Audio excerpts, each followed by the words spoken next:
We're back. This is Renovate and Build with Jim and Sandra, powered by Fair Trade Works. Monday, Monday, Monday, must be Monday in the rich man's world. Good morning, everybody. You're listening to Renovate and Build on this gorgeous Saturday morning, a show dedicated to everything construction. My name is Jim Perkins. And mine is Sandra Lummis. And we're really enjoying our time on AM 650. Last week was our very first show, and we had so many kind comments, Jim, and suggestions about the show. That's what this show is all about. It's connecting people. It's about connecting experts and homeowners and business owners to people who we respect in the construction industry. And, you know, construction is such a vast industry. I think that's the biggest thing I've learned from you. Absolutely, it sure is, Sandra. You know, I always say construction make the world go around, and it really does. It drives economy, it drives employment, it drives, it drives everything. The homes we live in, the roads we build on. It's stop and think about it. It is our economy, and it's such a massive sector. And it's not only the construction workers, but think of everything that's binded to that.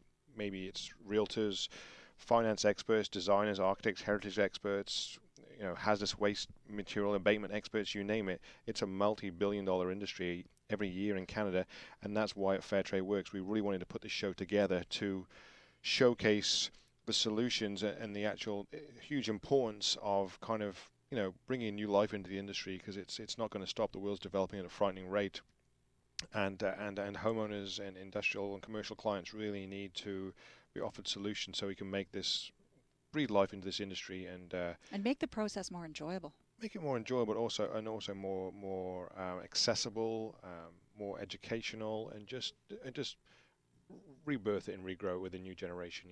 Well, that so nicely segues into our next guest. Thanks for playing along, Jim. It's Rosemary Sparks who's joining us. She's the Executive Director of BuildForce Canada. She joins us this morning to talk about BC construction employment reaching an unprecedented high.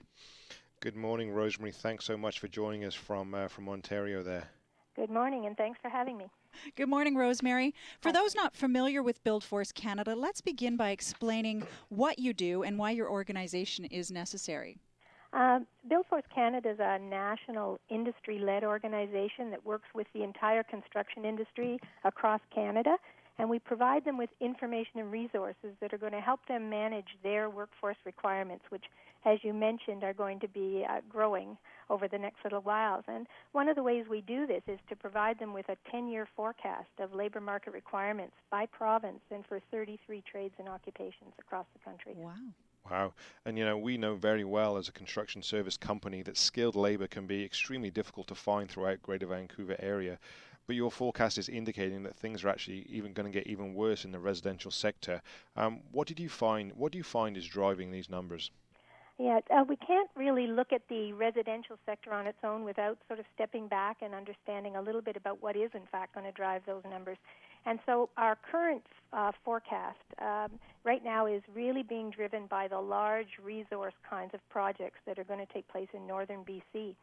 And as a result of those projects, what we anticipate in response to that is that we're going to have increased economic growth in British Columbia. We're going to see increased employment, not just in construction, but in many sectors of the economy. And then we're going to see some increased population growth in BC to respond to those labor requirements that there'll be primarily in the north, but it will also have some other effects in the rest of the province. And then, because of that population growth, we're really going to start to see a demand for housing and other commercial and institutional services. But, as I said, not all of these jobs are going to be in the Greater Vancouver area. A big part of this growth is really going to be up near where these major projects are taking place in the north. Right. Rosemary, can you tell us how BuildForce collects the data that you present, like to ensure that our workforce requirements of our industry are met? Yeah, we have a fairly unique provincially based macroeconomic and construction forecast system. Wow. There's a bunch of big words. But the most important part of the approach that we take is that we have committees in each of the provinces that we work with, and they help us to really understand what's happening on the ground in that province. They help us understand which of these major projects are expected to go forward. They help us to validate what the construction investment looks like in the province. And then they take a look at the labor market outlook that we put out for all of these trades and occupations, and they help us ensure that we've got it right, that we've got some of the the realities in each of these provinces and have pinned it down correctly. Yeah, so you're very tapped in and in tune there. That's great. When the analysis was being completed, Rosemary, were there specific trades that were in more demand than others? Yes, there are trades that are more in demand, and some of those are boilermakers, carpenters, electricians, crane operators. There's quite a list, insulators and iron workers. So you're saying all the trades, it sounds Well, like. it's not all of them, but it's a good portion, and especially those trades that end up working in larger projects, Right, yeah. industrial projects. Now, as LNG projects, if they end up being passed and other pipeline-related work are going through, do you feel that this will also contribute to just a general labor being at critical levels within the province? Yes, I think so. If these LNGs and the others go forward, we're going to see, I guess, a couple of challenges. One is a recruitment challenge, and the other is really going to be a training challenge. And Yes. BC is really going to have to make sure that they have the sort of training infrastructure in place that's going to be needed to train with all the technical and safety skills and make sure you have the qualified workforce you're going to require. Yeah, it's interesting times ahead. You know, with almost a quarter, and that's a quarter of the skilled workforce retiring over the next 10 years, has it been recommended to the federal government to start adding incentives to youth to go into these trades, or does it still mainly stay at a provincial jurisdiction? I think everyone has a part to play in this, in ensuring that we have the skilled workforce. I think the provincial governments are certainly introducing initiatives. We know that in BC, your government has announced its BC Skills for Jobs blueprint, and we know that the federal government has announced its Canada Job Grants, and they have apprenticeship incentive grants to encourage people to go into apprenticeships. Then there are also numerous organizations across the country that are really looking at this from a career awareness kind of perspective and trying to change the conversation in Canada about careers in construction. And I think industry has a major role to play in making sure that it's hiring and training apprentices so that we are replenishing that workforce.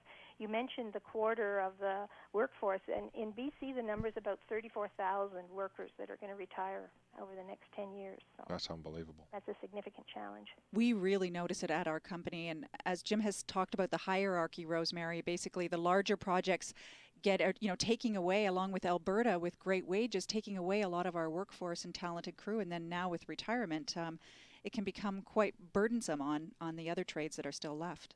I think it's going to be obviously a competitive job market, and our data shows us that the West is where the major growth is going to take place in Canada. So you'll have all the provinces in the West are going to be fairly strong. So I think understanding when and where all of these major projects are going to take place is really going to determine how tight that labor market is going to get and at what points in time. But I think what's important is the industry's got a plan. They have to plan for their requirements, and they have to use multiple strategies to get there.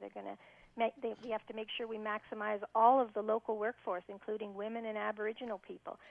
As I mentioned, we need to have the training infrastructure. We need to attract mobile workers, as you mentioned, from other parts of the country. When some parts of the country aren't as busy, then we need to try and attract those workers over to BC.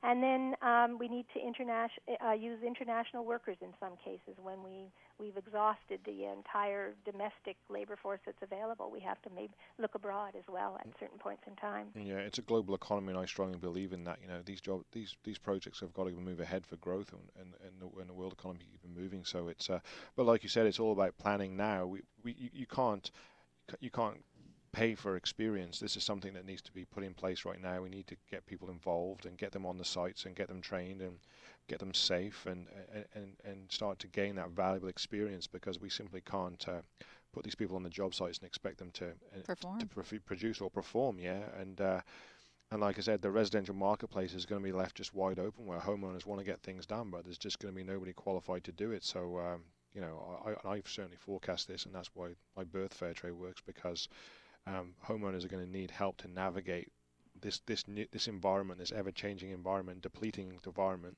to really just get the basic thing. You think it's pretty basic to get the construction done, but it's not. It's going to be ever more challenging moving forward into the future. So Absolutely, and I agree that I think that as these large projects go forward, there will be a draw on the workforce that might traditionally have done residential kinds of work. Yeah, so we'll have to tap into that, you know. So, Rosemary, I could certainly talk to you all day about this, but thanks so much. It's been extremely informative. Thank you much for joining us on Renovate and Build, and hopefully you'll call us again with the latest stats and information of what's happening out there. Terrific. Well, thank you very much.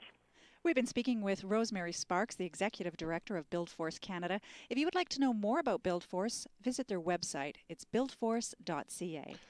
And that's all we have time for today. Yet again, the hour has flown by. Next week on the show, we'll be hearing from Peter Smith on our neighborhood news, focusing on the kits community, the gorgeous beachfront kits there. And Mike Heaps will be here from Wolseley, Canada, to talk plumbing. This is a huge industry, and there's so much information out there, and it can be very difficult to navigate. So Mike will be helping us with some time-saving and money-saving tips. And on Product Face-Off, Megan Gary will be talking electrical outlets, believe it or not. And if you're concerned you may have asbestos in your house, you'll want to tune in to hear Patrick Fleck from Fleck Contracting share his insight on asbestos abatement. A big thank you to Dwayne, our producer. Big wave through the glass there, and the rest of the crew here at AM650 for their help each week in putting this fun production together. And remember that you too can be a part of the show. Share your ideas and suggestions at radio@fairtradeworks.biz. Thank you for tuning in, and have a wonderful weekend. Coming up next week, Tom Lucas and Sherry Brown with Radio Real Estate. See you next Saturday. Introducing a revolutionary new construction system. This is Renovate and Build with Jim and Sandra.